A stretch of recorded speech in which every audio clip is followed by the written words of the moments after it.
Yes. So I'm making you a co-host. Jia, you are there? Yes, yeah. Okay. You share the textbook. Okay.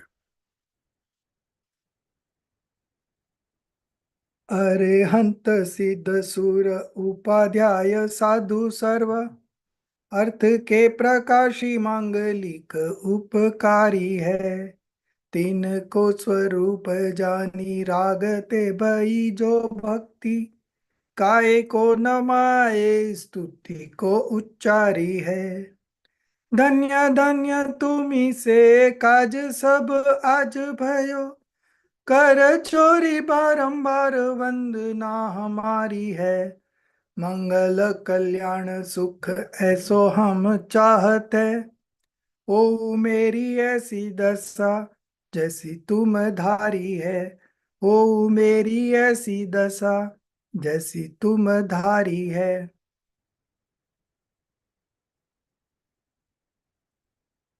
So last week we had a very detailed discussion on how to experience ourselves, the experience of the soul and investigation of the elements.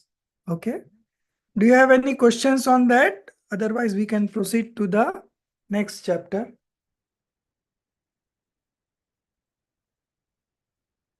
Any doubts?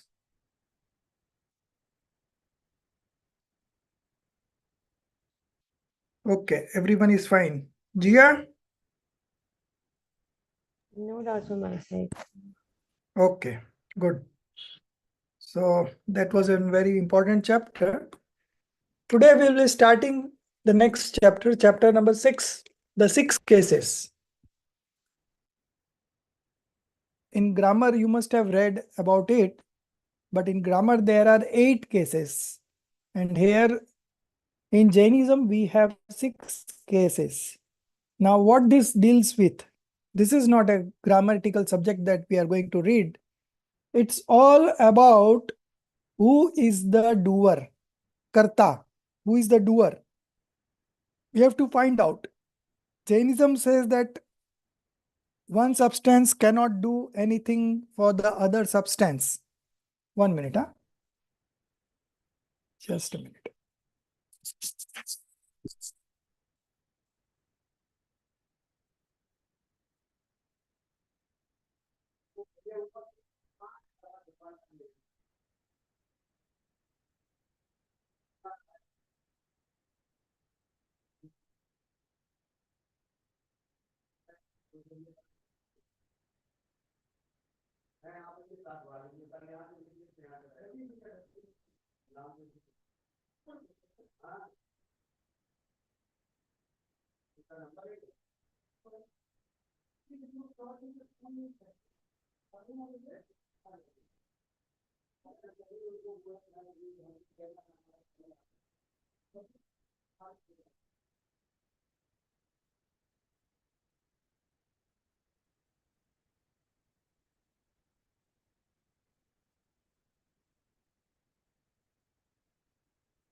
Sorry for the distraction.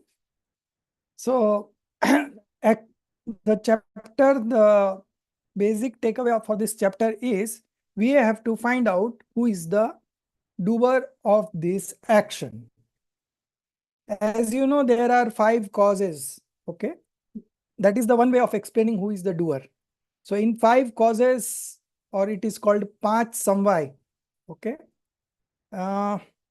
Nature, right time, destiny, then instrumental cause, and effort. These are the 5 causes present for any action to take place. Okay. So this is one methodology of explaining the relationship between cause and effect. Karan, Karya. Okay. There are 2 other topics. So this is 5 causes.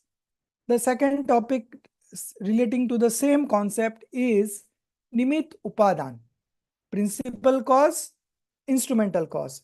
Instrumental cause is Nimit and Upadan is principal cause. These also deals with the same topic, cause and effect relationship. And third in the line is 6 cases. Okay. This also deals with the cause and effect relationship. For any effect to take place, what are the causes? What is the principal cause? What is the instrumental cause? Lots of things. So we'll be learning about the 6 cases in respect to find who is the real cause of the action or the work being done.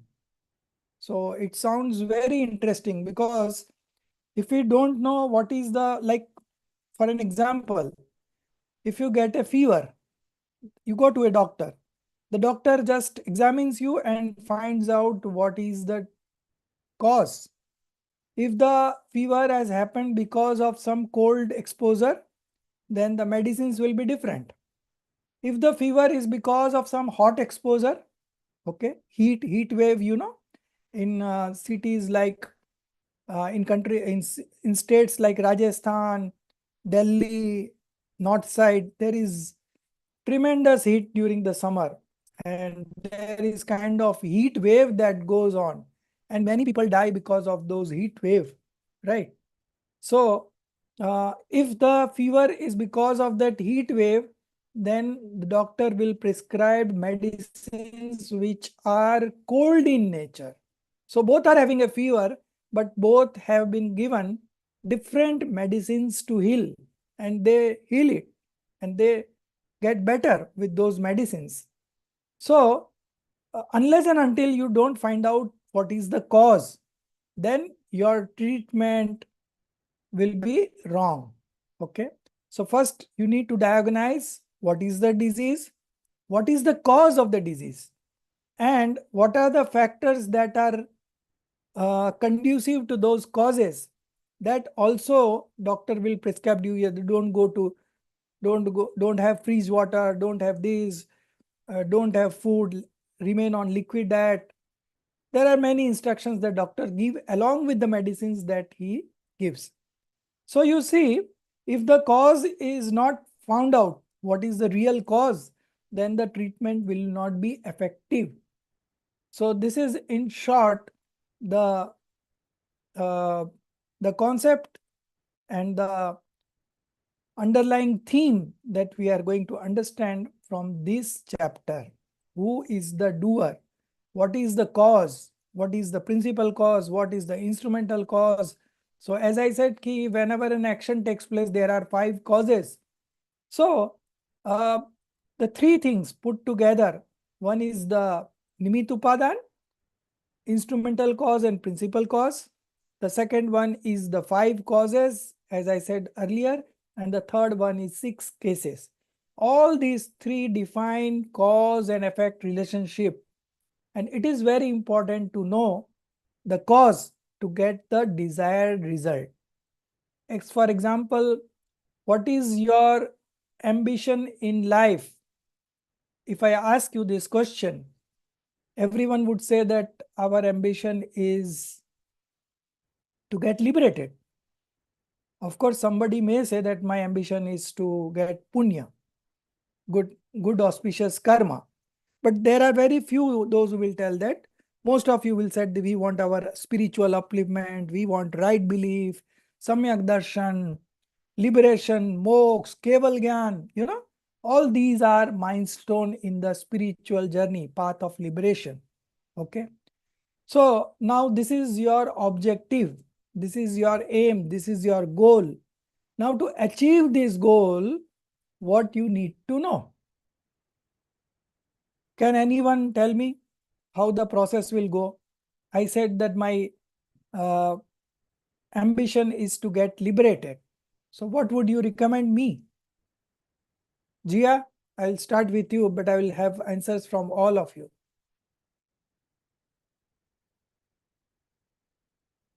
Yeah, Jia, tell me. Unmute yourself. Yeah. Yes, ma'am.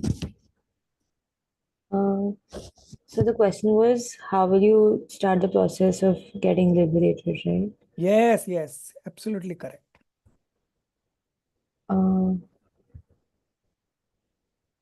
I think it would be starting with understanding Jainism as a whole and Very then good. achieving right belief. Arre wah, very good. Brilliant. Amita ji,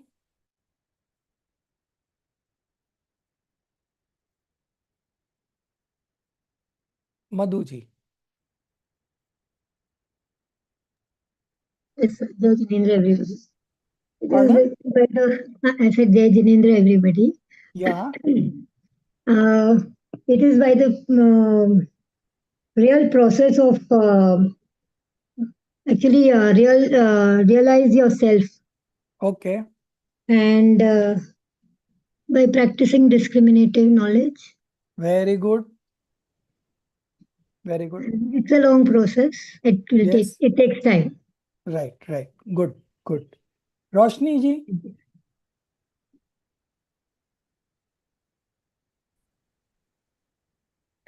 You first start with the process of right belief, Samyak Darshan, which starts with paid Vijnan, so discriminative knowledge between soul and body.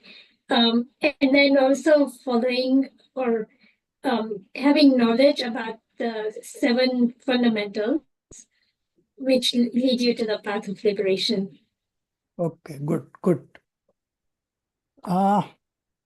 Yeah, Amita ji, would you like to say? Sorry, I was not, I was Yeah, muted. no problem, no problem, no problem. Yeah. So, I'm sorry, I'm not used to answering these questions in English. I will try my best. But you So can ask first, in Hindi also. Hindi is also okay. Thank you. fine. Gujarati is also So- fine. Then that's the limit, huh? Of my language. Everyone knows Right. all of these. Yeah.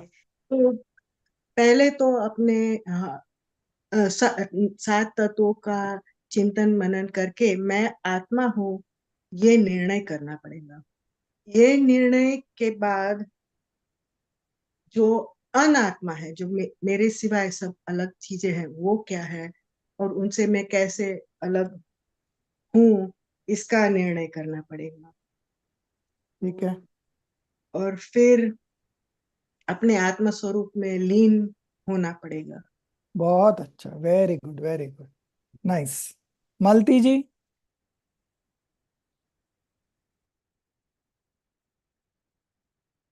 First understanding, I would agree to what has already been said.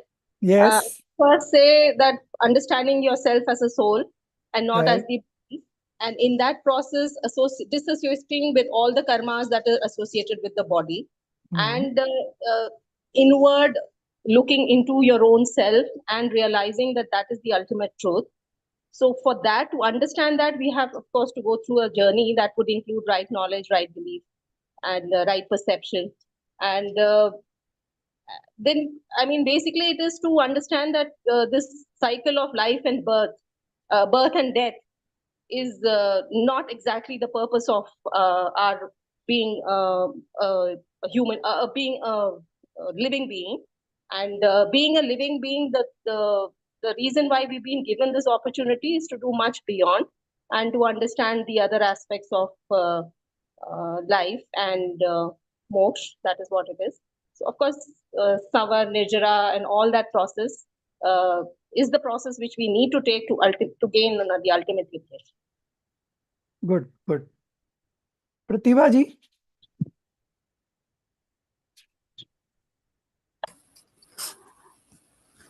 I think the first thing, like what we just talked in our last class, take the refuge in your soul, have a Right. discriminative knowledge to get rid of all the delusions, attachment, aversions, and to try to practice the 7 fundamentals that would help to what to renounce and what to manifest that would lead us towards the liberation of the soul.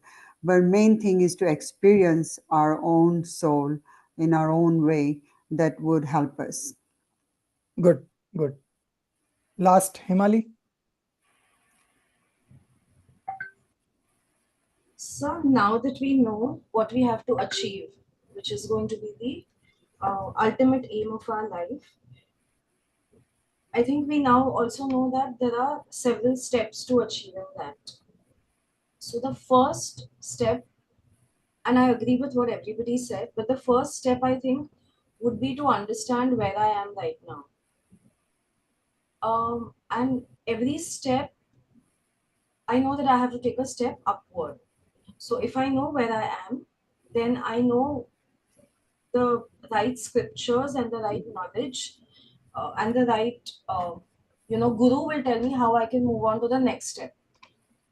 At that step, I know what are the various characteristics, that I have to kind of either overcome, what I have to achieve to move on to the next stage. So if I'm at stage 2 or 3, I have to first understand where I am lacking, in terms of, first of all, spiritual inertia.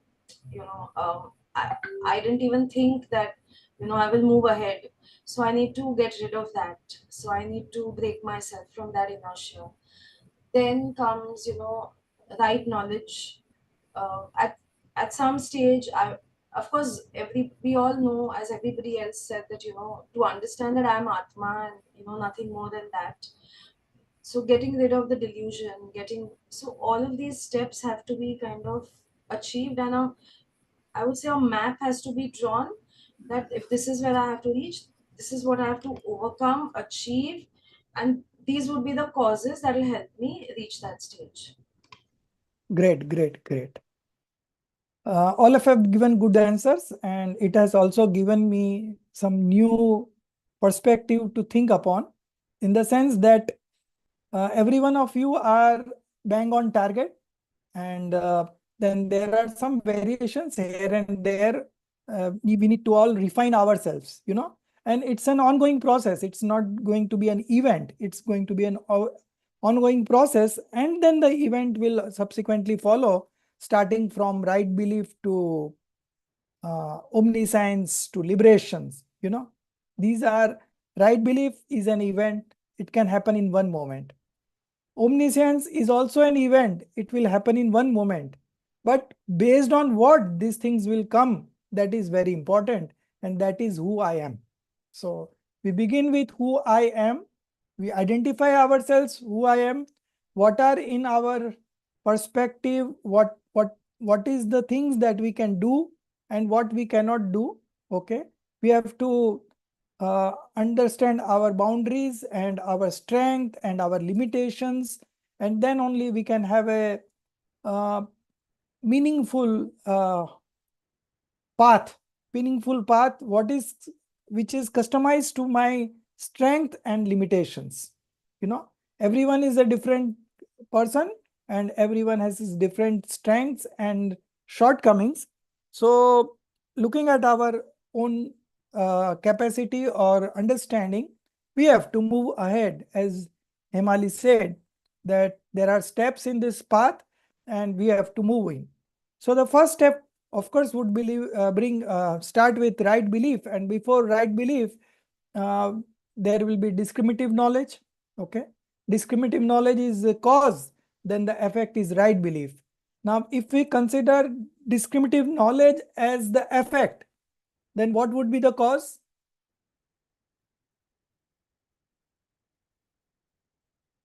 So right knowledge. Right knowledge. Okay, right knowledge, if I consider as effect, then what would be the cause? Right scriptures. Okay, if I consider right scriptures as the effect, then what would be the cause? You have to study. You have to study these right books. And if I say the study is the effect, okay, then what would be the cause? Then again we come back to true God, true scriptures, and true monks. So cause and effect is such a relationship that it is all very relative.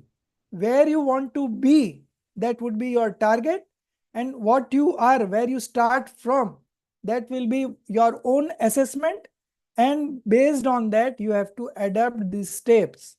Supposing someone is at the supposing there is a 100-story tower and somebody is on the 50th floor, then to reach the terrace, he has to travel that another 50 floors. Somebody who is at 60th floor, he has to travel only 40 floors. Somebody who is at 90th floor, he is just 10 floors ahead. Okay, 10 floors left for his destination. So we are all at different stages. We have different capacities. Our efforts are different. Our rise of karmas are different. Some are very fortunate to have all the time in the world to study only this. And somebody are so tight-lipped that she doesn't find time to study this. Okay, in spite of his wish to study this, but there are some emergencies that she has to take care of.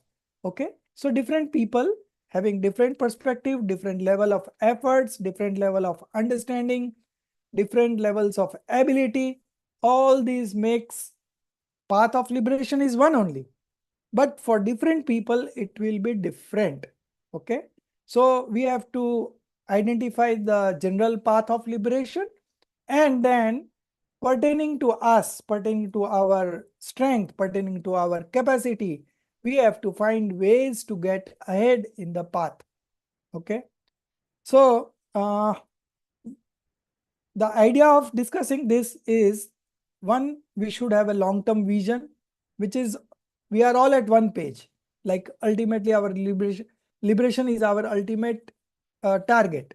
But having said that, we are at different levels. So the path will vary for each little bit, right? So we have to start from where we are. Okay. And end target is same for all the one. And we said that we want to get liberated. But if I said liberated is the effect, liberation is the effect, then what is the cause? Okay. Then I will say passionlessness, because in the 13th stage, you develop complete passionlessness and then you get liberated. Now, if I say passionlessness is the effect, then what would be the cause? Discriminative knowledge. So you said, Roshni, that discrimination between self and the body. So body is one part. Then there are other things, toxic emotions, pure emotions, then the surroundings that we are in. So we have to do discriminative knowledge with all these, not only body. Okay. So there are two parties to it. One party would always be the soul for the discriminative knowledge, and the other party could be anything depending on the stage and your inclination and the present efforts that you are putting it. So it will be different. But once we know the full process, then we can ourselves navigate in this path of spiritual development, and we can progress and get liberated, because getting liberated is the nature of the soul. Okay, you don't need any external help. Okay, of course, as an instrumental cause, Dev Shastra Guru will be there. True God, true scriptures and true monks would be there as an instrumental cause. But those are not the actual cause, principal cause. Okay, those are instrumental cause.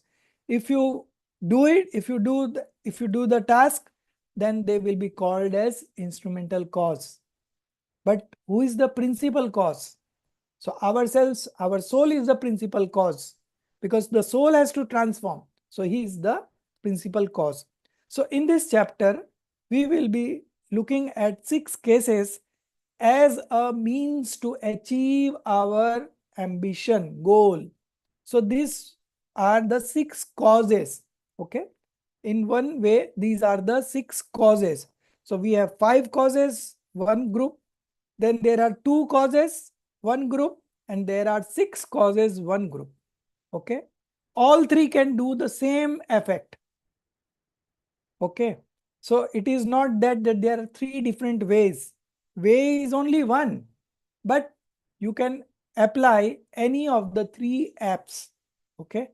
Either you can take the help of instrumental cause and principal cause, 2 causes only, Nimit Upadan, or you can take 5 causes, or you can take these 6 cases. So these 6 cases chapter is very important because it tells us that you are not dependent on any external karma or any external substance or any external means to do your own work. Okay. So if you want to get liberated, you have to only work. There is no external help that can help you. Okay. So that is one part. The other part is, then what is my strength? What is my capacity? What are my, I would say, what are my tools that I'm going to apply to achieve my target? So when we say that, so these are the 6 kinds of causes or 6 kinds of tools that we need to apply to create that effect in ourselves. Okay. So one thing is very clear, that we are not dependent on any external thing, and any external thing cannot do anything in ourselves. Okay. One substance cannot do anything for the another substance. This is the basic fundamental. But having said that, there are some instrumental causes. Okay. Like example, if you want to become a doctor, you have to take admission in a medical college. But if you take an admission in engineering college, then you will become a doctor? No. So knowing what would be the instrumental cause, that is again a very challenge. Now if you want to get liberated, and if you get into some Kudev Kuguru Kusastra, okay, where the concept of liberation or the concept of 7 fundamentals, whatever you said, those are not correct, then it will not lead you to the path of liberation. Okay. So you have to know the instrumental causes also, you have to know the principal causes also, and then you have to create a balance in yourself where you are using the right tools to achieve the right effect. Okay. This is the summary of what we are going to study today. We will read the introduction of Acharya Kunkunu Dev, who has written this scripture, Pravachan Sarji. And from this Pravachan Sarji scripture, this particular topic has been adapted from its verse number 16, which states that omniscience is self-made. What it says, verse number 16 in Pravachan Sarji says that omniscience is self-made. Omniscience is a knowledge, complete knowledge, okay? And that complete knowledge could be manifested by myself only. Soul only is going to manifest complete knowledge. Internally, it has got a capacity. Now, what are these components in capacities that we are going to study? Okay, so very interesting topic, and we will read it in very detailed form, whatever is mentioned in the textbook. But apart from that, we will do something extra studies also. And we have this chapter of principal cause and instrumental cause, chapter number 4 in this particular book only. So we are going to study that also after this. Okay. After this, there are 2-3 more chapters that we are going to do. And then we will come back to that chapter of instrumental cause and principal cause, which will make us understand the same topic, what we are going to study today in 6 cases. Okay. So there are different means to achieve that target. Means in the sense that not different means is only one, but the terminology is different. The action is same, the process is same, the efforts are same, only the terminologies are different. Okay. So we will understand all the 3 terminology. 2 you are going to study now only. One is 6 cases, another one is principal cause and instrumental cause. And there is one more, 5 causes that we are going to study in 4th sem when we study sequence bound modification. Krambat Paryay, another very interesting topic. And under that topic only, that 5 causes are will be studied in detail. So 3rd will come in the 4th sem, but 2 we are going to understand right now. And we will quickly run through Acharya Kunkun Dev's life story. Very interesting. the interesting part is that in his previous birth, Kunkund Acharya Dev was a Gwala, the one who looks after cows and takes out milk and take them to the field to take their food, whatever. So he has the responsibility to take care of that cow, and he has to take out milk every day from the cow and give it to his master, and then take care for the cow, his foods, his excretion, and time to time whatever we need to do that. So I think most of you must not have seen this tabela, tabelas, but it was there. Now generally it is going to be wiped out. All the cities, because of the high prices, all the tabelas from Mumbai have been moved out. There are very few, the cases are going on, but sooner or later that are also going to be moved out. So the younger generation would want to know where the milk is coming from. Only you have videos to explain them, but those who have seen it, they would have experienced. So Kunkunda Acharya was that in his previous birth. And one day, he was going through the forest, taking the cows for having their foods and all. So while he was going, he saw the jungle and everything was burnt out in that jungle, all the trees. Only one tree was left. And on that tree, there was one scripture put in there. So he went near and saw that this tree has not been burned because of there was a scripture uh, kept there. Okay. And he took the scriptures, and he was an illiterate person. So he was not able to read what it is, but he knew it that this must be something special. While all the forest has been burnt, only this tree is not burnt, only because the scripture was kept here. Okay. So he thought that this is something divine, and he took it to his home and kept it. Then when he came across a monk, Muniraj, in the jungle, and he took out that scripture from his home and presented to that monk. And by this action, he was born as Kunkund Acharya Dev in the same home, the same master whom he was working for, and he got a birth as his son. So the earlier birth, he was a Gwala, the one who looks after the cows. And in the next birth, he became the son of that wealthy businessman where he was working. And they didn't have an issue.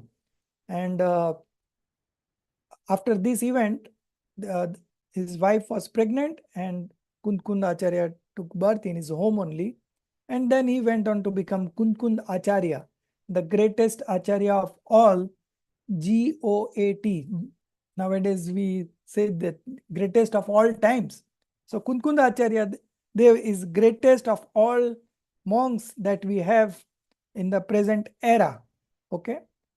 And Kunkund Acharya is responsible for the spread of Jainism, because when Kunkund Acharya was there, the religion of Jainism was on the verge of extinction. Okay. But he brought a new life to this movement called Jainism. And he went to Mahavide Kshetra, where Simandar Paramatma was there as an Tirthankar. And he listened to his sermons, and he discussed with acharyas over there, and came back to Bharat Kshetra and wrote these 5 Parmagams, starting with Pravachan Sar, Samay Sar, Niyam Sar, Ashtapahud, and Panchastikai. These are the 5 Parmagams. And in this Parmagam course, we will teach you all these 5 scriptures, all these 5 scriptures. Of course, it will be a summary. We cannot go to each verse in such a short span of time. So we will be covering these 5 scriptures as a summary. There is a different paper for each, So that we will definitely cover, so you can have an overall idea. And by the time you complete this course, you will be expert in this field to understand what is written in the scriptures by the acharyas. So this is the two great events in the life of Kunkund Acharya Dev. One is of his previous birth, that he was a Gwala, and then subsequently he took birth in that businessman's place, and went on to become Kunkund Acharya Dev, the greatest Acharya. So after Mangalam Bhagwan Viro, after Bhagwan Mahavir, the next name that comes is Kunkund Acharya Dev. Mangalam Bhagwan Viro, Mangalam Gautama Guni. Of course, there is Gautam Gandhar next to Bhagwan Mahavir. He was the principal disciple called the preceptor, okay, Gandhar.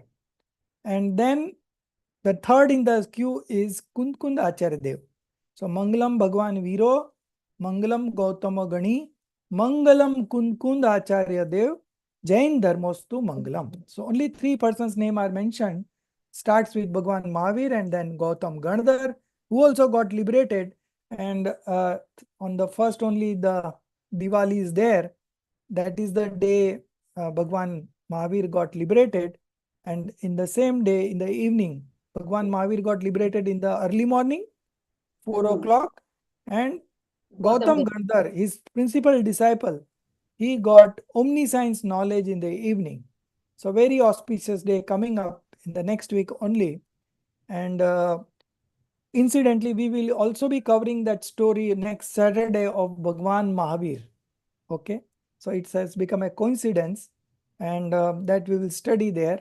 But coming back to Kunkund Acharya Dev, he has carried the legacy of Bhagwan Mahavir and Gautam Gandhar, and then further acharyas like Acharya Amrit Chandra Dev, Jaisen Acharya, Acharya Uma Swami, Acharya Yogin Dev, then Muniraj Padma Dhari Dev, and there are galaxy of acharyas who have contributed by writing scriptures for Jainism to spread.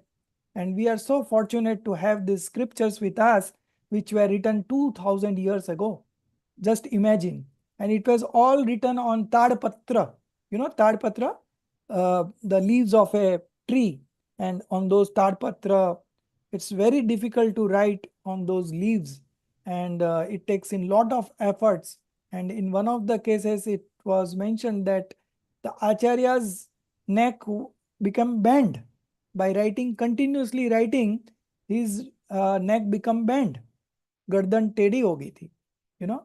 And still at that cost only, Acharya had this compassion on us. Compassion on us means compassion on seekers who are seeking the path of liberation. And since there were nobody to catch up at that point of time by word of mouth publicity, so they chose to write it down. And in this passion, the scriptures were written, and we are still having that same path of liberation which Bhagwan Mahavir followed, and we are also following that path through the scriptures written by acharyas. So very important that Acharya Kunkund Dev maintained that tradition, and it gave further boost by writing the scriptures, and this is how we are getting the knowledge. Okay. Sir, may I ask a question? Yeah. Yes. So this Gautam is Siddhartha who became Buddha, or this is some other Gautam? No. It's a different. One minute. So even I wanted to ask, where is Kunkund Acharya right now? Right now, he is in heaven. Okay. Because, Heaven. yeah, he's in heaven. But higher level of heaven, there are 16 levels in heaven. So all those who becomes monk and they take birth in that highest level of heavens, where they are only a brahmachari there. They practice celibacy there. They don't marry, and all the time they discuss this philosophy only, Jain philosophy there. And then maybe in 1 or 2 births, they will get liberated. Okay. So now he is in heaven. Very long age over there. Sir, So um, Gautam Buddha, I think this Gautam was also not a Jain by birth. Okay. He was following, I think, Vedant philosophy. So Gautam Buddha will be different, and this Gautam is different. But this Gautam was a master in Vedant, Vedic knowledge. Okay. And then when when Mahavir Swami was there, he became the principal perceptor. Okay. How he became a principal perceptor, there is a story behind that also. Because the Bhagwan Mahavir Swami attained omniscience knowledge, but still that divine sound was not coming out. And people were coming to listen to his voice, and the sound was not coming out. And nobody knew the exact cause. And then after 66 days, it came to the mind of the Indra that the perceptor is not there. So when there is a Tirthankar, a perceptor should also be there who is going to grasp that knowledge. Okay. Ordinary beings cannot grasp that knowledge. So it is the perceptor who grasps this knowledge, and then he further explains it to other acharyas, and this is how the tradition goes on, you know. So perceptor was not there, so the voice was not coming out. Divine voice was not coming out. Divya Dvani was not coming out. Okay. And so then he found out that Indra found out that Gautam Gandhar is the perfect perceptor who will be able to uh, take the divine sound out from Bhagwan Mahavir. So he took the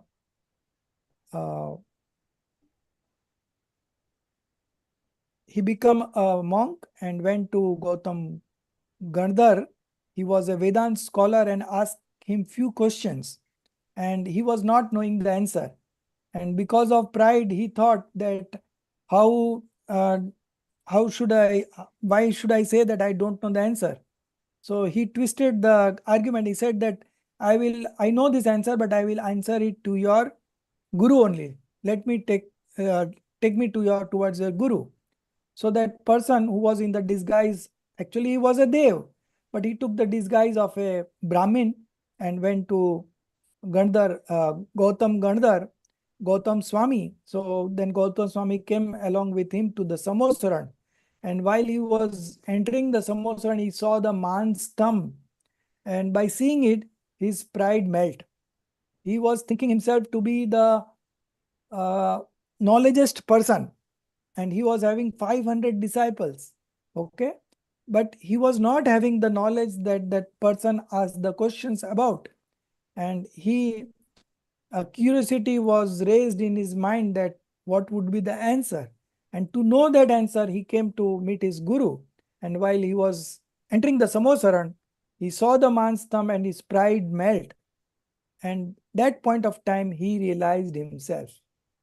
And by the time he reached the top of Samosaran, where Mahavir Swami was stationed, by that time he became a monk, and he initiated himself into a monkhood, and he became a monk. And then the Divya Dvani started, and he became the principal perceptor. There were other 11, but nobody was as capable as Gautam Swami. So he became the principal perceptor. Okay, so we went to sir, further deep into Mahavir Swami's life also. But nevertheless, we are going to celebrate uh, Mahavir Swami's Nirvana Divas next week on the 1st of November. And our class will be on 3rd. So we'll study that story also. Yeah. Any questions? sir, so did Kunkun Acharya actually travel from Bharat Kshetra to Mahavida Kshetra, or was it his gyan that allowed him to listen to the Samasaran No. He traveled. from He Simana? traveled physically. He had this special quality to travel. You know, there are some special qualities that develops to a monk because of his sadhana. Like Ravan was having a kind of knowledge that he can become anybody, he can disguise himself to anybody. So he came in the disguise of a Ram to Sita, and that's how she was captured, you know. So there are different, what we call it, it's a Riddhi, it's called Riddhi in Hindi, but in English there is a special name, I'm forgetting the word. So these are some special qualities that a monk develops, and Kunkunda Acharya developed this quality to go to Mahavideshetra. Okay, Mahavideshetra. So he has this special attributes, and he went there and listened to the sermons and had a discussion with the acharyas over there, and he came back and he scripted this 5 parmagams. Okay, and that is how the Jainism has prospered. Otherwise, it was on the verge of extinction. But it was not completely extincted, but it was still on the verge of extinction. And at the right time, Kunkunda Acharya went there and wrote these 5 scriptures, and this imbibed a new force in Jainism, and it is still continuing. It is going to continue for another, I think, 3,000 years. It's going to be. So, no, not 3,000. Yeah, 3,000 years. So it is just 600. No, let me see how much. Yeah, it is now just 2,600 years, and this era is going to be 21,000 years. So for another 18,500 years, this Jain Dharma will be here in Bharat Kshetra. Okay, there will be monks, there will be Arjika, there will be Shravak, there will be Shravika, Chaturvid Sangh, 4-fold congregation, where there is a monk, there is a she monk called Arjika, then there is a Shravak who is a householder, and Shravika, she is also a householder.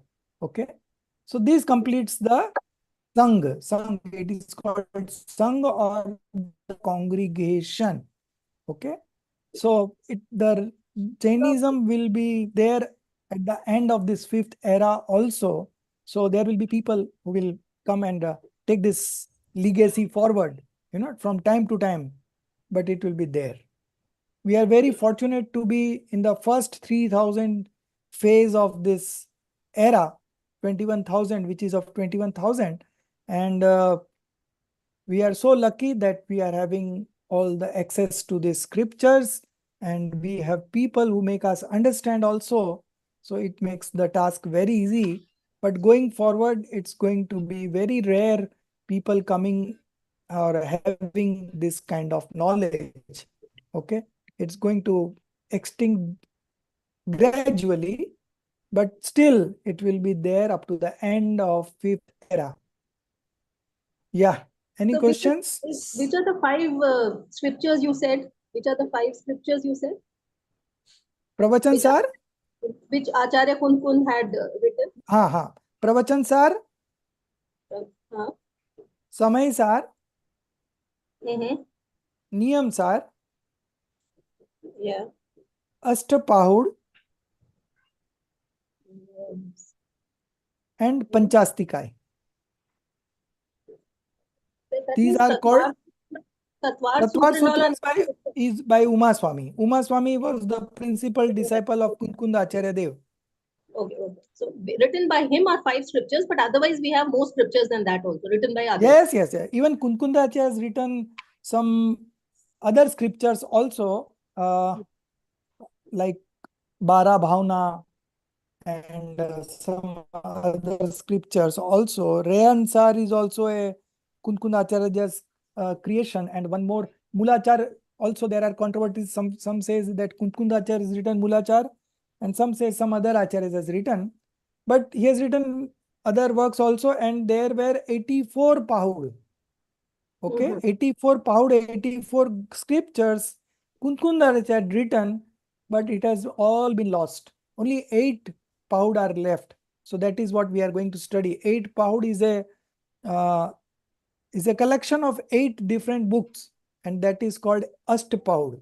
Earlier only 6 were available, Then subsequently 2 more were available, so it became 8 pound. But in actual there were 84. All those others are lost because Acharya Dev's these monks, they write it down in the jungle and they keep the leaves there only and they go away. True. And how lucky we are if you can just imagine that all the 415 words of Samaisar is completely available. It's not that one of the in between has been missed. It could have happened. So similarly, what we have got, we have complete grunts, and there are some scriptures which are incomplete. Some portions are available and some are not available.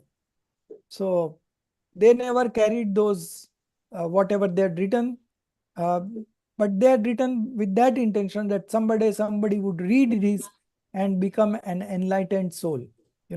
This is how the path of liberation will go on. So very interesting. Yeah. So this Gautam Gandhar, we do remember him or we mentioned him so specifically because Jinwani came out of that, right? Yes. He is But the instrument. also had Gandhars. उनके भी समोशरण तो हुआ होगा, गंधर हुए होंगे. किनके बाकी तीर्थंकर. हाँ, सब तीर्थंकर. But we are talking of Gautam Gandhar because he was the chief preceptor to Bhagwan Mahavir. Okay. So whoever is the last Tirthankar, he is appreciated and he is being followed everywhere, and that is how it goes. So it's called the Sashan. The Sashan means the Updesh. So it is always the last Tirthankar. Now Bhagwan Mahavir was the last Tirthankar. Now for another 21,000 years, only he would be portrayed as the person who has spread this religion. Okay. Tirth ki sthapna. Okay. So Tirth is also Updesh, and that is how the Tirth Kshetra has become famous, because those are the persons who has taken birth in these places. So the places that he took birth or the places where he got liberated from, all are considered as Tirth Kshetra. Wherever the gods travel, wherever the Tirthankars travel, all are considered as Tirth Kshetra. Okay. So this Sikharji is also a Tirth Kshetra because 24 out of 24, 20 have got liberation from here. So 20 Tirthankars plus infinite monks have got liberated from this particular place. So it's such a holy place. Okay. So Kunkund Acharya Dev, we will shortly read his life story, and two important events in his life which are not mentioned in this introduction, but I have told you. One is about his previous birth story where he was a Gwala, and the other is how he went to Mahavidesh Kshetra. Okay. So these were two main, but it has not been written here, but in some other place it has been written. So we will read the introduction of Acharya Kunkundev very quickly, and you can also refer it to as a homework also, but nevertheless we will just read it. So Malti ji, I'll start with you. You just read. So may I just ask once very small. So what is preceptor called in Hindi? Gandhar. Okay, thank you. After that only we have Gandhar Mulyankan as a assignment. Okay, thank you, sir. He is the one who grabs the knowledge from Tirthankar, and then he makes it easy for other acharyas to understand. Like a messenger, no? Like a messenger, yeah. Okay, so Malti ji, you start reading Acharya Kunkundev's life story. Bhagwan Veer is auspicious, as also the preceptor Gautam. Acharya Kunkund is auspicious, and so is Jain religion.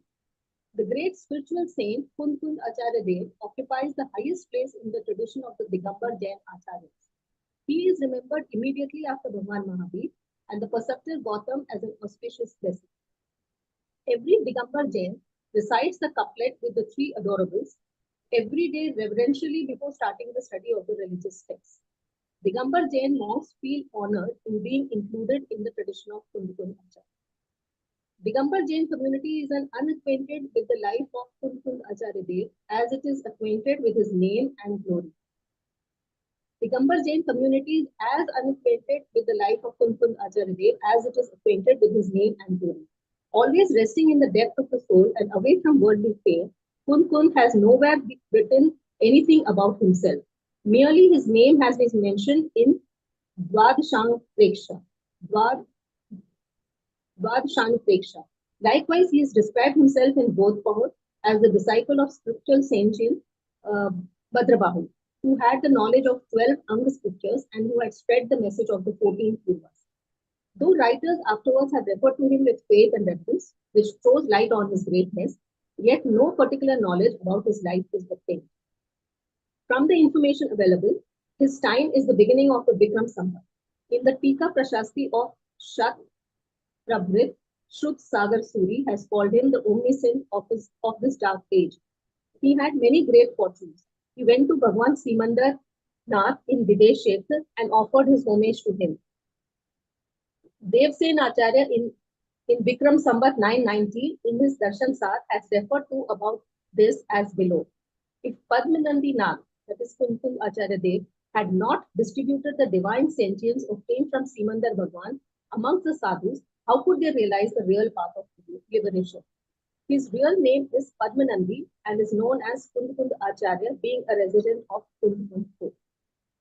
Following works of Kunkund Acharya Dev are available: Samay Sar, Pravachan Sar, Panchastikay, Niyam Sar, Ashtapahut, Dwadashanupreksha, and Das Bhakti. Rayan Sar and Moolachar are also said to be his works. It is said that he wrote 84 pahuts. It is also said that he wrote a commentary named Parikrama on the first 3 parts of Shat Khandagam, which is not available. Samay Sar is the great unique treatise of Jain spiritualism. Pravachan Sar and Panchastikay have detailed description of the Jain principles. The above 3 are also known as Natak Trai, Prabhrit Trai, and Kundakund Trai. Acharya Amrit Chandra has written elaborate commentaries on the 3 in the Sanskrit language. Commentaries of Acharya Jaisen in Sanskrit are also available. During the last 40 years, spiritual-minded Sri Kanji Swami had made Kunkund's literature accessible to common people. He gave discourses on these, had easy and cheap publications of the same, and made them immortal from the worldly point of view by getting the Parmagam temple built in Songarh and by getting the texts of Samay Sar, Pravachan Sar, Panchastikay, and Niyam Sar with their commentaries engraved on the marble slabs of the walls. The above Parmagam temple has become a place of pilgrimage and a sight worth seeing. The present lesson has been written on the basis of Pravachan Sar and Panchastikay and their commentaries. Readers are advised to study seriously the treatise of Kunkund in order to understand the subtleties and the principles of Jain spiritualism. Right. So you see, So this Songarh is the place where you all had that big function, no? Yes, yes. In January this year, we had a very big Panchkananak there, and I was there the whole event. So Kanji Swami is Kanji Swami is famous just because he explained word to word all the 5 Parmagams, and out of which Samay Sar, he run that whole scriptures. It takes 1.5 years to complete one scripture by doing lecture 1 at a day. Okay, so it is 1 hour every day, 365 days a year, and it takes around normally to complete that 415 verse along with the commentary of Acharya Amrit Chandra Dev and the Kalash of Amrit Chandra Acharya Dev. All these it takes 1.5 years to complete one scripture like Samay Sar. And he did this 19 times in the Sabha. Sabha means the assembly, holy assembly in Songarh, Swarnapuri. The place is called, Pravachan Hall is called Swarnapuri, and he did pravachans there every day, 3 times a day, morning, afternoon, and evening. Evening was of course a question answer session, and but morning different scriptures and afternoon different scripture. So he has done Samay Sar 19 times in like this, Pravachans are 5 times, then Ashtapaud, and he has read around more than 300 scriptures in this way. And for 45 years, people have been coming to Songad and enjoying the lectures given by him, and that's how the whole revolution has come in Jainism because of Kanji Swami. So he was an ardent follower of Kunkund Acharya Dev, and what during his time, around 64 temples, new temples have been created. And this is his record that in the last 1000 years, even not a single Acharya was so influenceable that he motivated to create so many temples. But under his time,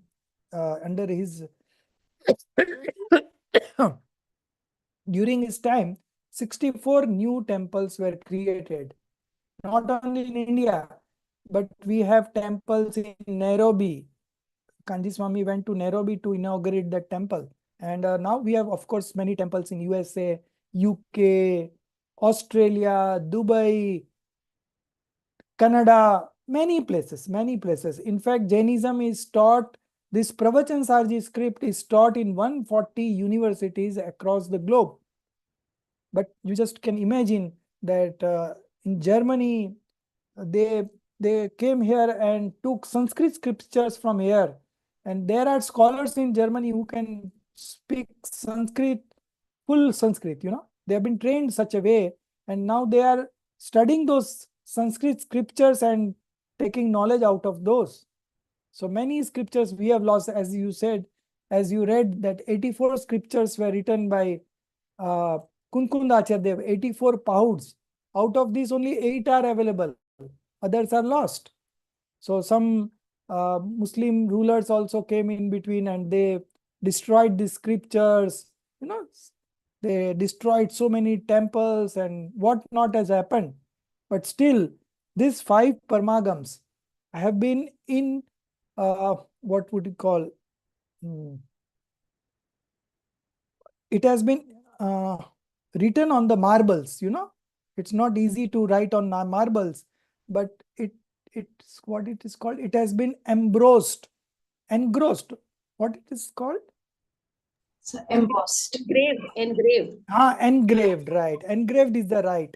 It has been engraved on the marbles, so that even if a earthquake comes and maybe after 500 years somebody digs out, then he will have all the 415 words of Samaysar, Pravachansar, Niyamsar, different whatever scriptures are there, 5 scriptures.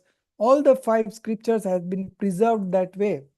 And so he has also done a very good job in spreading Jainism. After Kunkunda Acharya Dev, Kanji Swami, we can say. Was Acharya Parmeshti, right? Kunkund Acharya was Acharya, Yes, but Kanji Swami was not right, Acharya. right. He was a No. scholar. He was a householder. He was just an householder. He was not even a sadhu. Okay, Oh. but he didn't married, so he was a sadhu in Sthanakvasi. Okay, but he got somehow Samaysar while staying in Sthanakvasi, and he read that Samaysar and he came to know that this is the right thing and this is what I wanted. So he studied it very deeply while staying there. And then at some point he thought that if I'm not a sadhu, why should I pretend to be? So he left that Sthanakwati Sampradaya and he became a Digambar. Now the tragedy is that he had no contact with any of the Digambars and still he became a Digambar. Just by reading the scriptures, he got so much of knowledge and motivation that he thought that I will become a true monk. So let me be a householder, let me not be called a monk. And there in Sthanakwasi he was called a monk. And he knew it that if I'm not a monk and I'm being called a monk, so I can't do such deceitful act. So he was so ethical in his life. And then he struggled a bit while leaving that sampradaya and coming to Digambar. And for maybe say initial 10 years he struggled, but then he was successful, and that is how the Songad came up, and the other 64 temples that I said during his time were created. So all this just because of him. But he was a householder. Avirati Sravak. Okay. Sir, I had a question. Hmm. Are Kunkunacharya scriptures only limited to the Digambar Jain community, or do everyone have access to them? So earlier there was only one religion, and that was Jain religion only. Okay. This Vedant and Bodh and other sect of Jainism has come up very recently. Bodh and Vedant would have been 5,000 years ago, and all these divisions of Jainism that came during the time of Bhadrabahu Swami. Okay, it was somewhere here mentioned.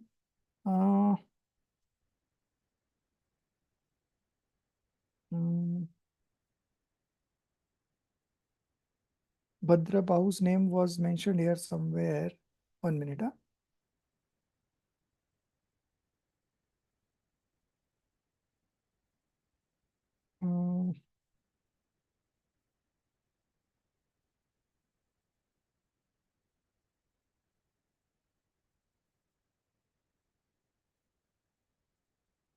Yeah.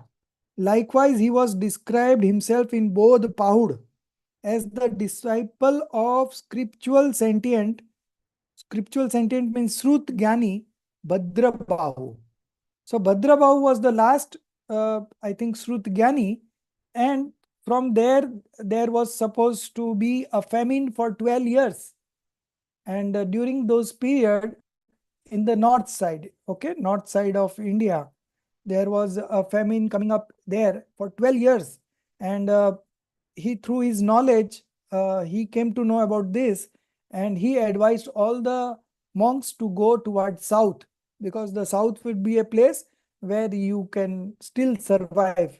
But here you won't survive because there will be no food. So how the monks can survive?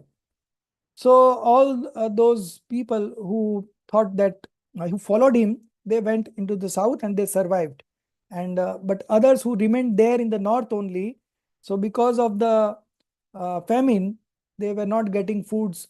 So this is how the Swetambar tradition started.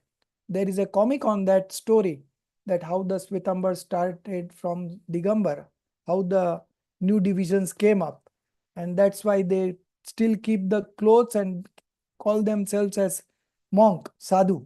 But actual sadhu should be fully naked, not even if it keeps a string of cloth, he will be not considered as a true monk.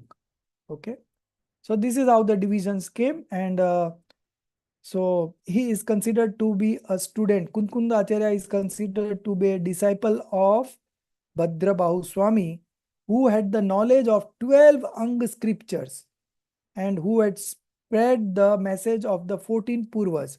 So he was the last who was knowing the 12 Ang and 14 Purvas scriptures. After that, nobody knew that much. The knowledge started diminishing, and then it was limited to only very few Anga and few Purvas. So Samaisar is one part of that Purvas from which it is written, this Samay Sar. So this is how the knowledge came to us, and nothing is we know personal about the personal life of Kunkun Acharya, because they never mentioned anything about themselves. It is because of some other acharyas we know about Kunkun Acharya Dev, because they have mentioned in their scriptures that Kunkun Acharya went to Mahavidya Kshetra, Kunkun Acharya in earlier life was this.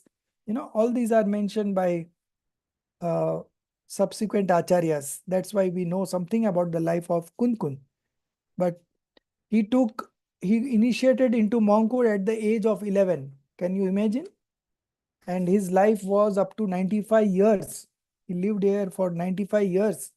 And during that long time, he wrote so many scriptures, and he made so many disciples and so many acharyas under him. And the whole tradition just got a boost. And that is how we are studying the scriptures now. Okay, now we'll come to the chapter. It's already, I think, we started late today, but it has been more than 1 hour for this discussion. No problem. We'll start with this 6 cases.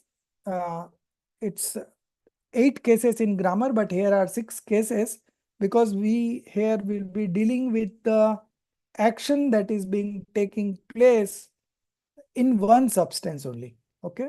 So in the English grammar or Hindi grammar, the common grammar that we have, there are 8 cases. The 2 extras are called Sambandh Karak and Sambodhan Karak. Now, what is this Sambandh Karak and what is this Sambodhan Karak? Sambandh Karak, Sambodhan Karak is vocative and Sambandh Karak is called connective cases. These 2 cases are not there in this chapter because it has no connection with the action taking place. Okay. Sugar is sweet, you know. So if you want to make the milk sweet, you will put sugar into it. Now what you have to utter to make that milk sweet? Nothing. No need.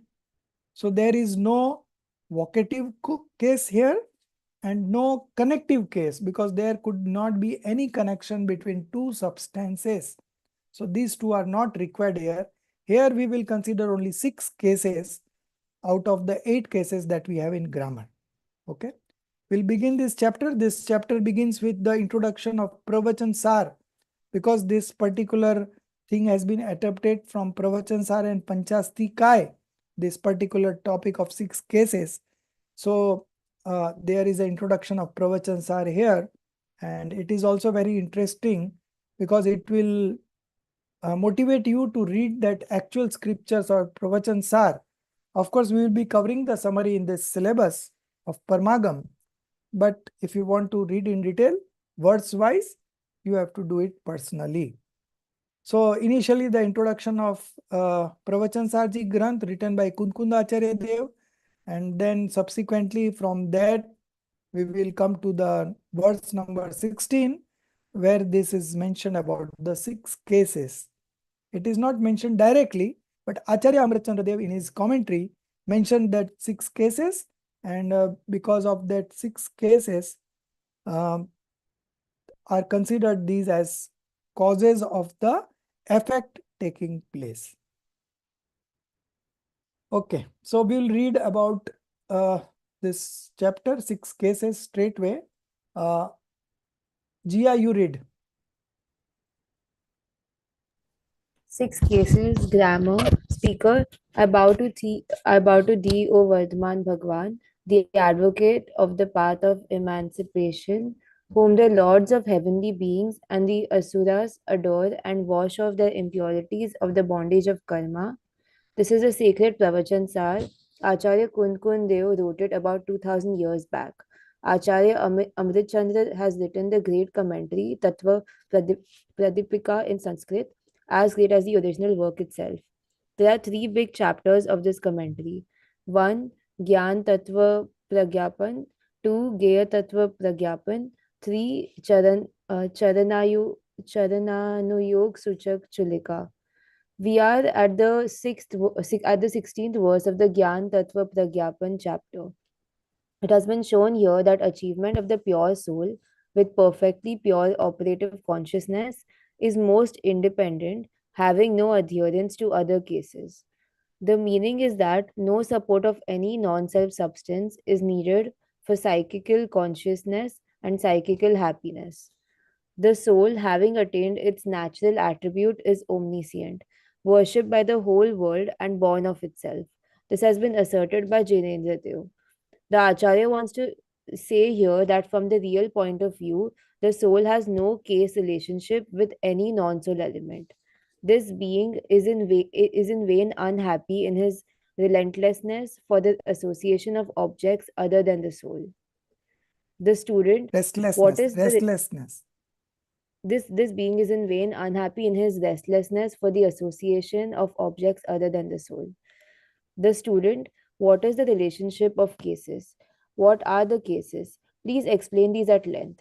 Speaker, that which that which creates an action is purposeful in the happening of the action is called the case. Case can only be that which in some shape or the other can be purposeful in the operation of the action, none else. There are 6 cases. Stop. So you see, Pravachan Sarji is that it has got 3 big chapters. Okay, there are total 275 verses in this Pravachan Sar. Samay Sar has 415 verse and Pravachan Sar has 275 verse. So the first chapter is Gyan Tattva Pragyapan. In English, it is called metaphysics. Okay, it covers from starting to verse number 92. The second is Gney Tattva Pragyapan. The first one, Gyan Tattva Pragyapan, is also called Samyak Gyan Adhikar, right knowledge chapter. Okay. The second is Gney Tattva Pragyapan. It covers from 93 to 200 verse. It is also called epistemology. And the other name for Gney Tattva Pragyapan is Samyak Darshan Adhikar. Okay. The third one is Charnanyog Suchak Chulika. It covers from 201 to 275 and it is called ethics in English and its other name is Samyak Charitra Adhikar. So Samyak Gyan Adhikar, Samyak Darshan Adhikar and Samyak Charitra Adhikar, and all these 3 are called Ratna Tray, 3 gems.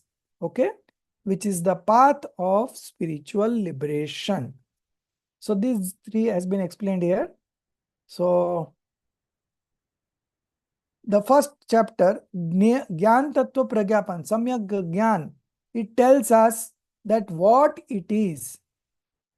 The second one, Gney Tattva Pragyapan, tells us how do we know what it is. Okay, how? It answers how. First one answers what, how. And the third one, Charnanyog Suchak Chulika, tells us what should be done. क्या करना चाहिए. Okay. क्या करना, क्या नहीं करना. What should be done and what should not be done. So it is all about the right conduct. So Samyak Darshan, Samyak Gyan, Samyak Darshan, Samyak Charitra, Adhikar. Okay. All these 3 are this. In the 16th verse, it is said, it has been shown here that the achievement of the pure soul with perfectly pure operative consciousness. Now, what is this perfectly? This perfectly pure operative consciousness is Keval Gyan, omniscience, okay? Complete knowledge. Now, this complete knowledge is most independent, means it happens on its own, is most independent, having no adherence to other cases or grammar. Okay, having no adherence, having no dependency on any others. The meaning is that no support of any non-self substance is needed for psychical consciousness. Consciousness is knowledge and psychical happiness. Okay, to have the right knowledge and the right eternal bliss, no support of any non-self substance is required. Our soul is quite capable to manifest itself and manifest omniscience knowledge, complete knowledge. Okay, so knowledge is the attribute of the soul and complete knowledge could be achieved on its own. No support of any non-self substance is needed for that. The soul, having attained its natural attributes, is omniscient, worshipped by the whole world and born of itself. This has been asserted by Jinendra Dev. Okay. So omniscience has been born by itself. Okay. Swayambhu. In Hindi, we call it Swayambhu. Swayambhu means happens on its own. Apne se hota hai. That is called Swayambhu. And in this particular verse number 16, it says that केवल ज्ञान अपने से अपने में अपने आप होता है. There are 6 causes involved in that, 6 cases involved in that, and that is what we are going to study. So, what is a case?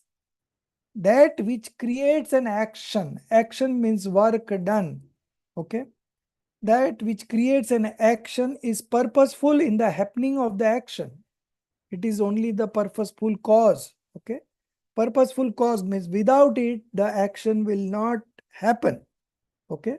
So is purposeful in the happening of the action is called the case. Okay. In Hindi, if you want to understand, I will share the definition in Hindi. कारक, Hindi it is called कारक. Case is called कारक. और कारक किसे कहते हैं?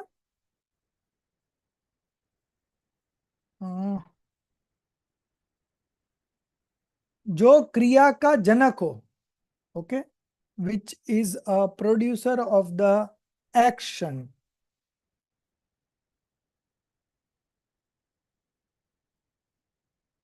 That which creates an action. Okay, जो क्रिया का जनक हो is purposeful in the happening of the action. क्रिया निष्पत्ति में प्रयोजक हो, उसको कारक कहते हैं. Is called the case. Okay, that which creates an action, is purposeful in the happening of the action, is called the case. Case can be that in which some way or the other can be purposeful. Case can only be that which in some way or the other way can be purposeful in the operation of the action. None else. Okay. किसी न किसी रूप में क्रिया व्यापार के प्रति प्रयोजक होता है, कारक वही हो सकता है, अन्य नहीं. So there are 6 cases. First one is called karta. Second is karm, karan, sampradan, apadan, adhikaran. English names are also given. First one is nominative. The second one is called the accusative. The third is called instrumental. Fourth is called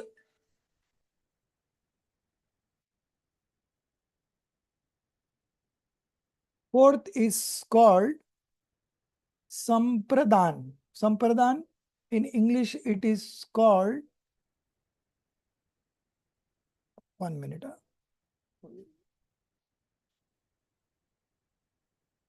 Hare Bhagwan, 1 minute. Yeah.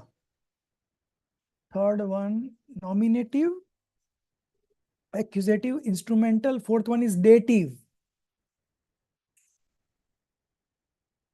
Fifth is called apadan. Apadan in English is ablative. These are grammatical words. You can get it from grammar also. And the last one is adhikaran. It is called locative cause. Okay. Just 1 minute. I will share with you one chart wherein we will be understanding all the 6 cases simultaneously with a chart. I have shared it in the group last week.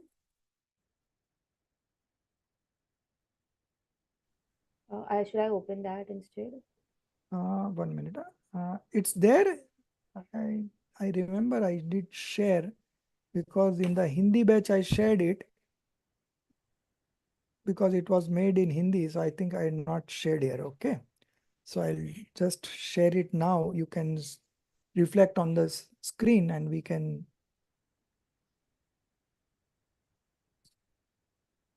Yes. So I have sent in the group.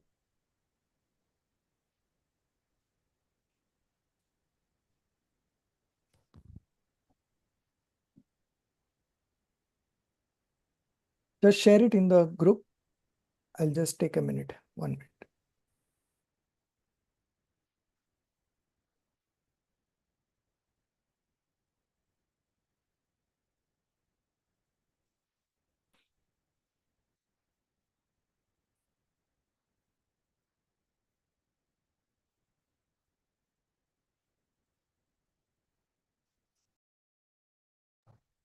So you can see that chart.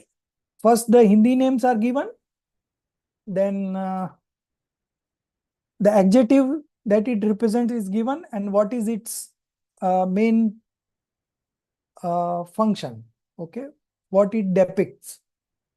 So karta is nominative, and the adjective given there is ne, karta ne, karam ko, karan se, संप्रदान के लिए, अपादान में से, and अधिकरण is मैं पर पे. So I'll This is पुराना grammar का revision, sir. right. Hindi grammar का revision होता है ये तो. And the topic that it covers is, first one, karta tells us किसने किया, who did it. Okay, you can write it in English also alongside, or you can later on make a chart in English, full English I want. So who did it. Then the second one is accusative. It says क्या किया, what did you do. Okay, the third one is karan. Karan is instrumental. किससे किया. So किससे किया would be with what means did you do it. Okay, with what means did you do it. The fourth one is the receiver of the action.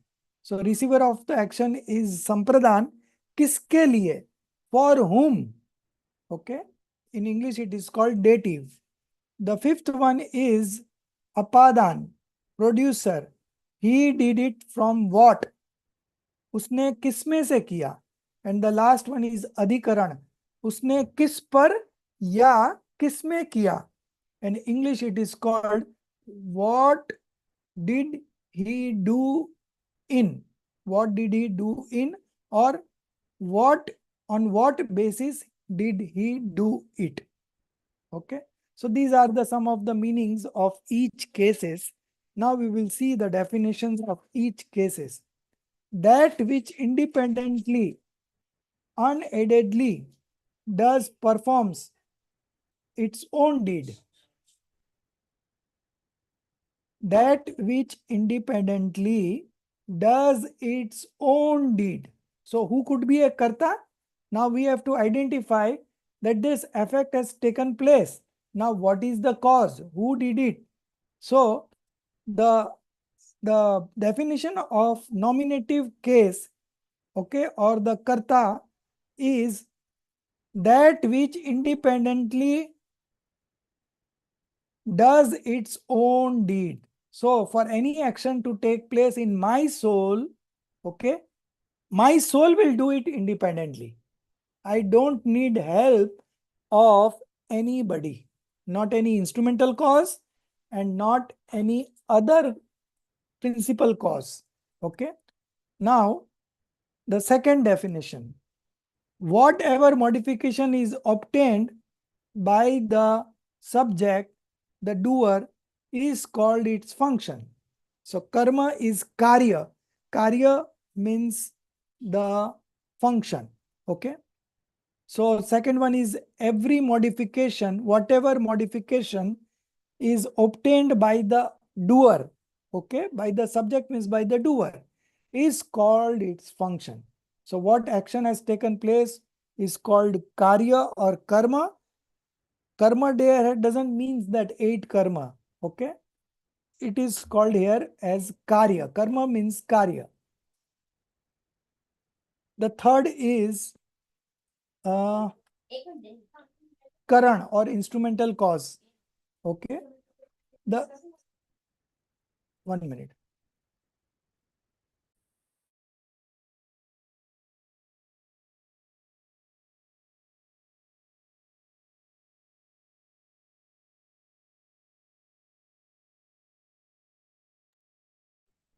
Sorry. So the third one is karan. Karan is with what means did you do it? It's called the instrumental cause. Okay. So instrumental cause is also a factor in the action taking place. So third one is the substantial cause of that particular deed by which it is done, or originated is called the means of that deed. Okay, means of that deed. The fourth one, the definition for Sampradhan is the receiver of the action. Sampradhan is also called, oh, I have, you share that chart. Okay, don't share. Let the script be there. The fourth one is dative, right? So what is dative? Dative is for whom you have done this action. Okay. So who is the receiver of his action? So the fourth one is called that for which that particular deed is performed or done is called the receiver. Okay. Sampradhan. So if I made a earthen pot, okay, from mud, then who are going to use that mud are called the Sampradhan. Okay. Now that particular pot, the permanent substance out of which that particular function or deed is done. So the pot is made out of mud. So mud is the fifth one, apadan, ablative. Okay. And the sixth one is adhikaran, locative. The permanent cause and the same permanent substance is called the base of the deed, adhikaran. So you see, in other words, these are the 6 causes for that action to take place. What is the action? A pot is made out of mud. Okay. So earthenware pot is made out of mud. That is the action that has taken place. Now, I could say that the potter has made the pot through tools like the one that revolves, it's called in Hindi it is called chakra. Okay. So with that chakra, then there are some other tools that he uses, and uh, that chakra keeps on moving and he gives shape to the pot through his hands. And this pot is made up of mud. Okay. So this action, so there will be 6 different causes when I say that this potter has made this pot. Okay. So all the 6 would be different.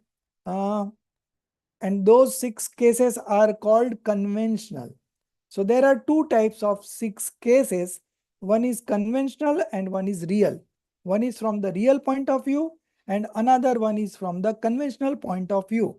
Now, after this definition, only I have to explain you the example. So first we will take one example of conventional cause. Okay. So who is the doer? Who is karta? The pot maker is the doer. Okay. It is called the karta. What is the deed? The pot that has been made is the deed. Okay. The jar is the deed. Then the third one, Karan, stick, wheel, that chakra called wheel, stick, etc. are the means or the tools. Third one. Okay. Fourth one, the pot has been made for whom? The pot maker makes the jar for somebody to keep water in it. That somebody is the sampradhan. Okay. Or the dative cause, dative case, or the receiver. Okay. It is also called the receiver. So 4 cases has been done. Now the fifth one. Fifth one is apadan. The earth is taken out of the pit. Pit is basket. The earth is taken out of the pit, which is the apadan or the permanent cause. And so this is the fifth case. Okay. उसने किसमें से किया? The earth is taken out of the pit. So 1 minute. In Hindi I will explain. मिट्टी ने अपने में से पिंड रूप अवस्था नष्ट करके घट रूप कार्य किया. Okay. So that pot, the pot is made of mud, but that mud was in the form of a just mass. Okay, it was just a mass. Then it was made into a pot. Okay, so mitti, who is the doer? Mitti has been converted into a pot. So here in the fifth one, the permanent substance out of which that particular function or deed pot is manufactured is called the apadan. So I have a question. So is this the permanent thing or the inevitable one? Means it is needed and absolutely needed. Yeah, then it is absolutely needed. Whatever action we do on the need base only, no? If there is no need, why would we do any action? So the potter has made this pot for selling it. For selling it to whom?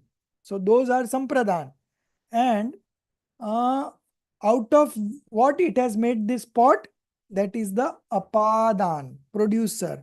So the mud is itself the producer, but when we talk of sampradhan, then it is called that earth is taken out of the peat. Peat means khadda, okay, basket, which is apadan, or the mud has been destroyed and it has been made a pot. So it is made from a mass of mud. So that mass of mud, stops existing and the new pot is made out of it. The last one, adhikaran.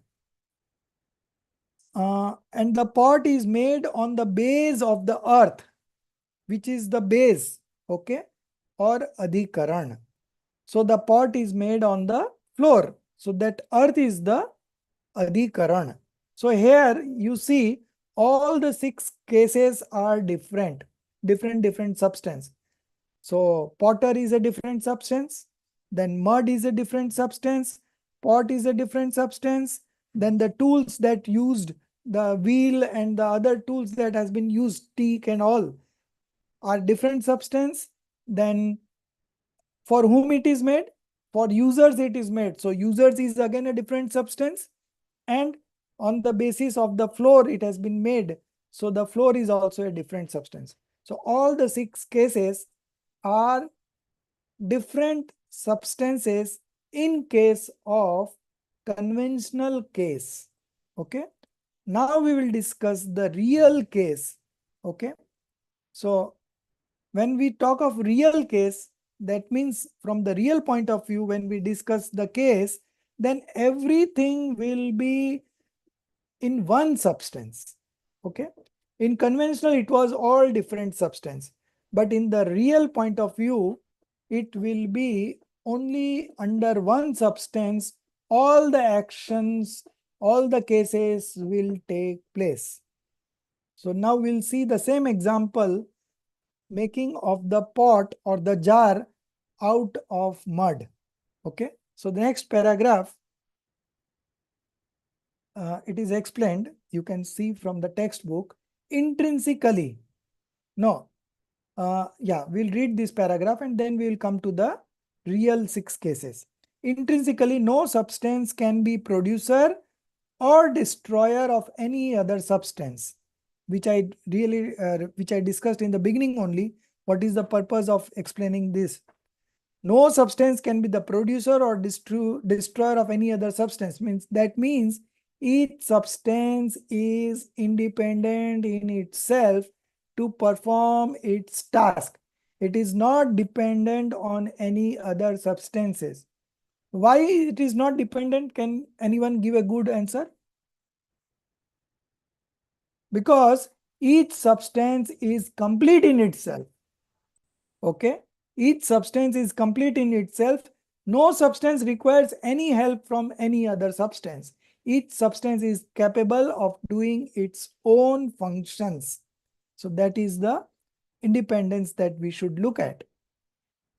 As such, all the 6 cases are untrue. Which 6 cases are untrue? Conventional 6 cases are untrue. Okay. As such, all the 6 conventional cases are untrue. So the word conventional is missing. You can write it down. But it has been explained, the 6 cases, conventional cases has been explained in the previous paragraph. So it is not mentioned here, but in the next paragraph, we are going to understand 6 real cases. So that's why you should write a word. All the 6 conventional cases are untrue. Why it is untrue? Why it is conventional? They have been called so from the imposed untrue conventional aspect of speech. Upcharit asadbhut vyavhar nay. Number 1. Okay. So in number 1, all the 6 cases would be different substance. Okay. Because they have been imposed untrue conventional aspect of speech. From the real aspect, no substance has any case relationship with other substances. Okay. From the real point of view, each substance is independent. Any action to takes place in that substance is itself responsible. No other substance's help is required. So now if you want to manifest right belief, whose help you will take? Scriptures, Paramagam honors course, or Tirthankar? Whose help you require? You tell me. So here it says you don't require any help from any other substances. You yourself will manifest right belief. You yourself will manifest omniscience knowledge. Okay. Soul has the capacity to manifest right belief, and the same soul has the capacity to manifest omniscience knowledge. We are not dependent on anybody else. So the application of the real cases is like this. Now the same example. Okay. Pot or the jar made out of mud. Okay. Earth independently accomplishes the production of the jar. Okay. This is the example. Same example. Earth independently accomplishes the production of the jar.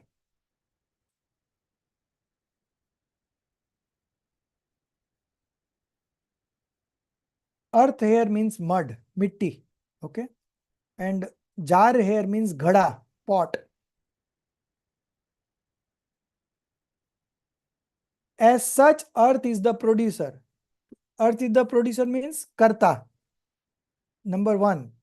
Number 2, jar is the object of creation. Number 2, jar is the object of creation. That means karma. Karta, karma. Number 2. In other words, jar is not separate from the earth, and so earth itself is the object. Okay. So here earth itself is the object, or the jar is made up of earth. So we can call that the creation or the object is the jar. Third one, karta karm karan means the earth produced the jar on account of its own operative power. So what is the means? The earth's own operative power, the mud's own operative power. And so earth is the means, karan. Third one is the karan. Fourth, sampradhan, for whom? The earth gave the produced jar to itself. And so the earth is the receiver. So while we are considering real cases, you see, everything has been accounted in the same substance. Okay. So in the conventional case, the jar was made for the village people. But here the earth gave the produced jar to itself. And so the earth is the receiver here. Fifth one, the earth destroyed its mass modification, okay, and produced the jar, opposite. Fifth one, it is the apadan karak, okay. The earth destroyed its mass modification and produced the jar, while it remained permanent. As such, the earth is the apadan, or the permanent cause, or the ablative case. Sixth one, And the earth made the jar with its own foundation. So it is itself the base, adhikaran. Thus, all the intrinsic cases are found in the same one substance. Okay? Everyone understood conventional and real cases from this example? Yes, sir. Now, somebody try knowledge. Okay?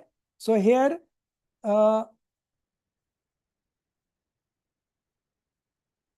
we will take the example of knowledge. Okay? And we will consider from the real point of view. Okay? So from the real point of view, soul is the karta. Knowledge is the karma. Okay? Soul of knowledge is our topic. Soul is the karta, knowledge is the karma. Ever-changing nature of the soul, ever-changing nature of the soul is karan, is the means. If the ever-changing nature was not there, then the knowledge would not have manifested. So ever-changing nature of the soul is the third. Fourth, sampradhan. Knowledge is for soul itself. Okay. Knowledge is the action. So this knowledge is for whom? Is for the soul itself. Fifth, new modification of knowledge has evolved from eternal soul. That is the fifth. And the sixth one is support of soul. Okay. Support of soul. So all the six in one substance, and that is called the real point of view of cases. Now, I will give you one example of furniture. You tell me 6 conventional causes, conventional cases. So who is the karta, Himali? So wood. No, carpenter. So that way. Okay. Carpenter. Yes, sir. From the real point of view, wood would be the karta.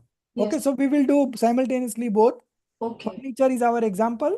Carpenter is the doer or the karta. Okay. And what is karma? The furniture itself is karma. Yes, sir. And from the conventional point of view, also the furniture is the karma. Maybe chair, table, sofa, whatever you can consider. Any example. Yes. The third one means karan. Hammer, saw. Very good. So saw, hammer, screws, Yes. all these from the Conventional point. Conventional. Real point of view, what would be? So the fun.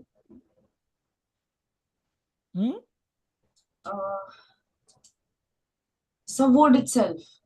Wood itself. Very good. Wood itself. Number 4.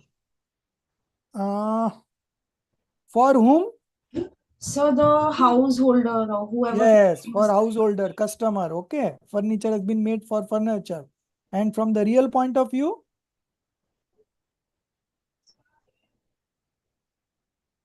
So that wooden plank has been converted into a chair. Yeah. Okay.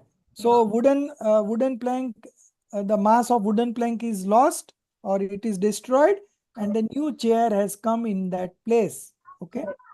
So that is the fourth one, the dative case. The fifth one. Fifth one, in case of furniture, in the conventional case, what would be? The chair from wooden planks.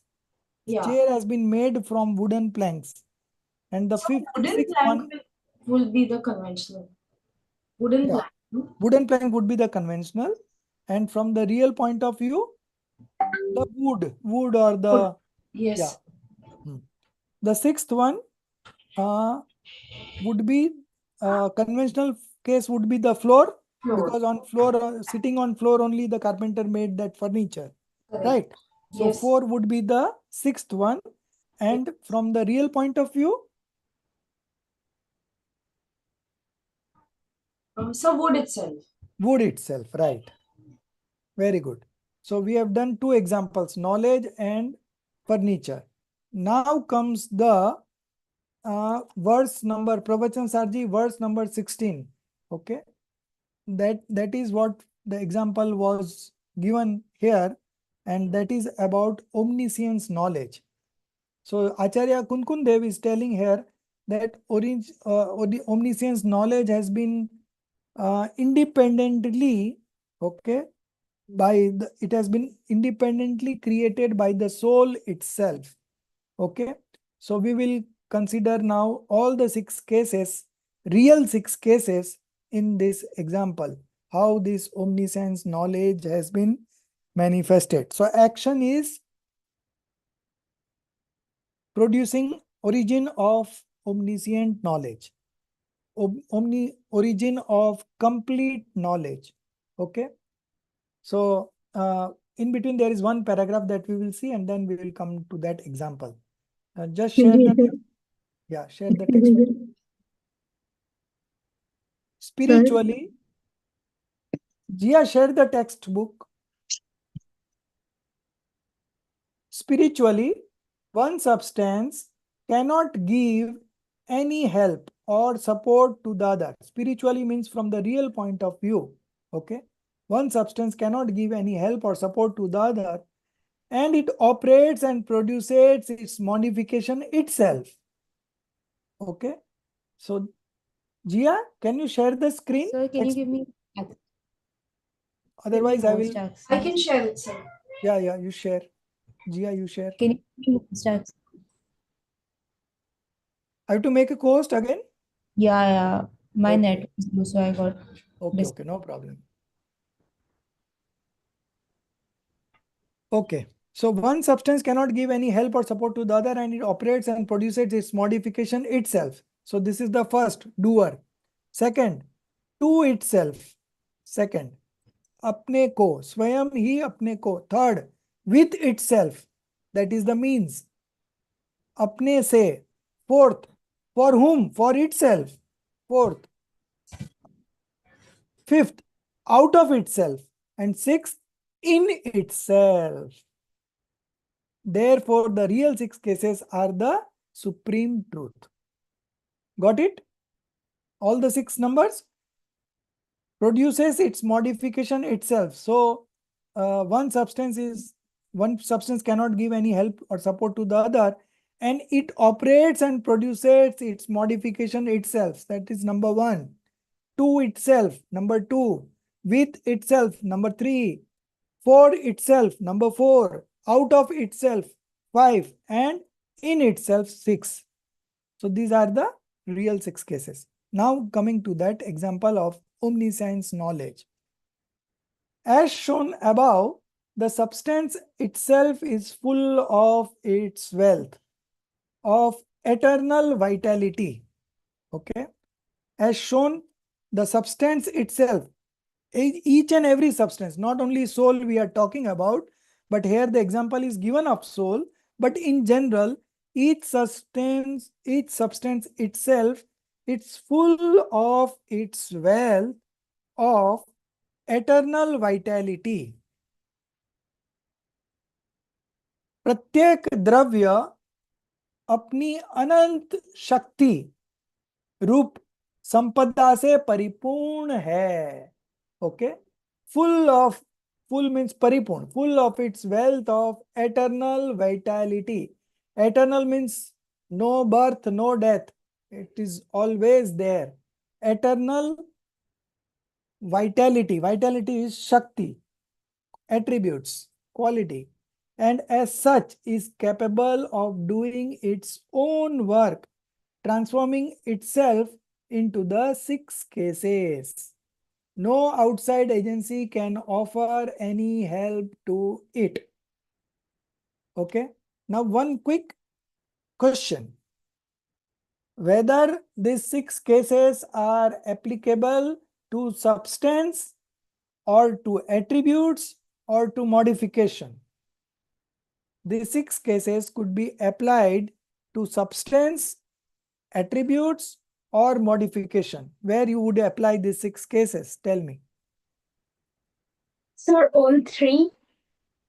Oh, very good. You knew it beforehand or just now you understood it? Just now I understood it. आपने जब किया कि अपनी निज शक्ति से बदलाते हैं, Very good, very good. then So, I remember Dravya Gun Paryay. very good, very good. So, these 6 cases are applicable to Dravya, Gun, and Paryay. All 3. Okay. So, this is taken from the Pravachan Sarji Granth, and in that Granth, it is all written from the perspective of knowledge. Okay. Gyan Pradhan Shali. Okay. So, here, substance, attributes, and modification is one whole thing. Okay. There are no divisions. Okay. So it is, so some cases would be from the substance point of view. Some cases could be from the modification point of view. Some cases could be from the attributes point of view. Okay. Because this is taken from Pravachan Sarji, this example. Okay. But if it is taken, if we consider it from the real point of, not real point of view, but from the spiritual point of view, okay, adhyatam, like drashti pradhan kathan, okay, from the point of view of faith, if we consider, then substance, attributes, and modifications are different. So all the 3 will have different 6 cases. Okay.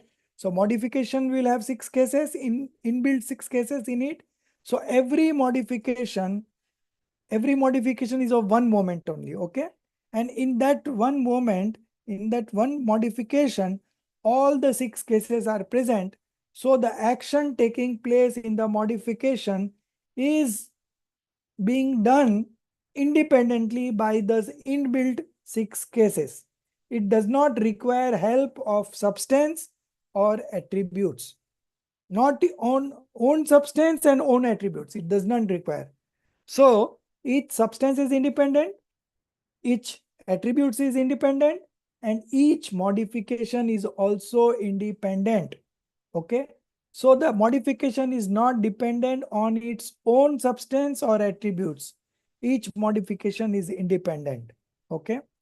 Similarly, the attributes are 6. There are 6 attributes. You know, in Samay Sarji, Acharya Amrit Chandra Dev at the end has given one parishist. It is called parishist in Hindi. In English, I would say it is what we call supplementary or something. What we call in English if we give something extra at the end of the chapter. So it is not the supplement, right? Supplement, right? So Acharya Amrit Chandra Dev in text Samay Sarji has given the name of 47 attributes of the soul in the supplement. Okay. It is not the part of Samay Sarji 415 verse, but after the 415 verse were over, he gave a commentary. He mentioned the name of 47 attributes. And out of that, 6 attributes are the 6 cases just mentioned now. Okay. Karta Shakti, Karam Shakti, Karan Shakti, Sampradan Shakti, Apadan Shakti, and Adhikaran Shakti. Shakti number 41 to 46. Okay. 41 to 46 are the 6 attributes of this. Okay. So each modification contains 6 cases. Each there are 6 attributes also. So there are 6 cases in attributes also. And the substance itself is the owner of those attributes. Okay. So these 6 attributes, the owner is the substance. So it is also called that 6 cases can be applicable to substance also. Okay. So 6 cases are applicable to substance, to attributes, and to modification also. But generally speaking, we consider 6 cases in modification only. And that is how we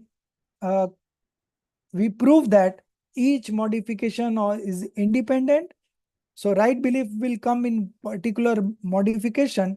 It will come on its own. It is not dependent on its own soul also, and not on its attributes also. Okay. Each modification is independent. It has got the inbuilt capacity to transform itself into any action that is going to take place. It doesn't require any external help also, and it does not require any internal help also of its own substance and attributes. Clear? षट कारक की स्वतंत्रता, 6 cases, षट कारक की स्वतंत्रता। प्रत्येक पर्याय में अपने स्वयं के 6 कारक विद्यमान है, इसलिए उनका कार्य अपने आप ही हो रहा है। उसे द्रव्य की भी अपेक्षा नहीं है, गुण की भी अपेक्षा नहीं है, और कोई एक्सटर्नल निमित्त की भी अपेक्षा नहीं है। This is the highest level of independence, that each modification is independent. It is not dependent on the substance also, and it is not dependent on the attributes also. Okay, so our time is over, so we end here, and next week we will continue with this chapter. You just go through this chapter, and I have given one examples of each, and these 6 cases are applicable to all the 3: substance, modification, and attributes also. Okay, I will try to make a chart. I have got a Hindi chart ready. I'm just sharing in the group. Somebody would take time out and translate into English. Roshni ji, can you do it? I'll put I can this try, task. yes. Yeah, you just try it. I'm I can just try. sharing the photo from the Yes. Hindi text that I have. I made a what I'm sharing in this chart is the 1 The minute. Hindi version. Yeah, Hindi version of this chart, and this is depicting that 6 cases could be applicable to substance also, attributes also, and modification also. Okay, so I have shared in the group. You can take help of Hemali also. She knows very good English, and you can take help of any other student willing to help Roshni ji. So all Yes. together you can make this chart and share in the group. So next week we will take this forward. Very interesting topic. So we'll take this forward next week. Okay. Sir, next Yeah. week, could we also look at karma as an example? Yes. The- There are yes. 3-4 examples coming up in the textbook itself.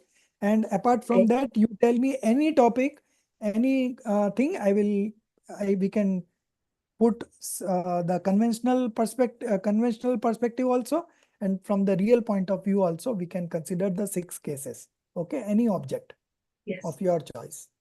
So you can think yourself also how you will put it on karma. You can think of how, suppose I have made this pen, okay, this pen. So you mention the 6 cases that how this pen has been manufactured. This pen has been manufactured from the plastic material. So plastic is the doer, karta, like that. Okay, you try, you will be able to make it. Okay. Yes. Okay. So we end. If you have any questions, we can take it after the Mangla, after the Stuti, so that those who want to leave can leave. We are already late. Okay. Okay. निज निधि निज में बताई, यह अनंत उपकार है। उसके लिए जिन वाणी माँ को वंदना 7 बार है। उसके लिए जिन वाणी माँ को वंदना 7 बार है। 9 बार नौकार मंत्र गिनेंगे।